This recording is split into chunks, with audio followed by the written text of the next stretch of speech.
Led coalition intervening in Yemen involves 9 countries. It is seen by many in the region as a test run for a proposed joint Arab military force agreed to by the Arab League over the weekend. But there are a lot of questions about the proposed coalition, and CCTV's Nathan King joins us with a look at what the Arab Intervention Force would look like. Nathan. Yeah, Elaine, this is not a new idea, but it's definitely still a controversial one. The idea of a pan-Arab force is not new. Gamal Abdel Nasser, Egypt's leader in the 1950s and 60s, embraced the idea of pan-Arabism politically and militarily.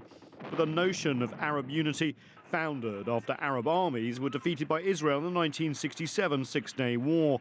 Nearly 50 years later, another Egyptian president with a military background is pushing an all-Arab force. Details are still sketchy, but the force could be comprised of around 40,000 elite troops, plus aircraft, ships and armoured vehicles. A unified command based in either Egypt or Saudi Arabia. Its mission? Combat Islamic militant groups across the region like ISIL, but also Shiite insurgents like the Houthi rebels in Yemen. The Saudi-led intervention in Yemen is viewed as a test case for the proposed force, but there are still questions as to how it would operate.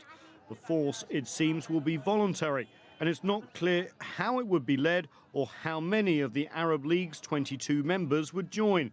There is also the question of whether the force will act in a peacekeeping role or as an intervention force in Libya, Syria or elsewhere. Some analysts also see the absence of US leadership in the region as a region for more Sunni Arab intervention.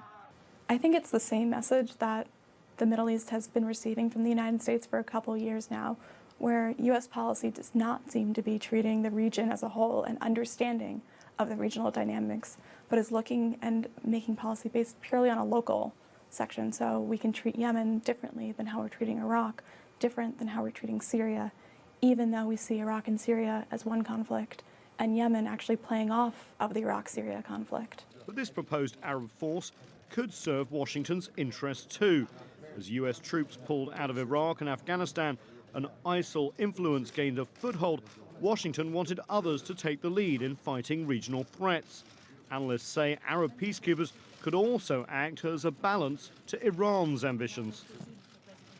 On the other hand, a joint force could also be destabilizing by encouraging Arab military intervention rather than political mediation. What happens in Yemen over the coming weeks, Elaine, will put not just the region's militaries to the test, but also the country's ability of the region to restore peace as well. All right, Nathan King in our Washington newsroom.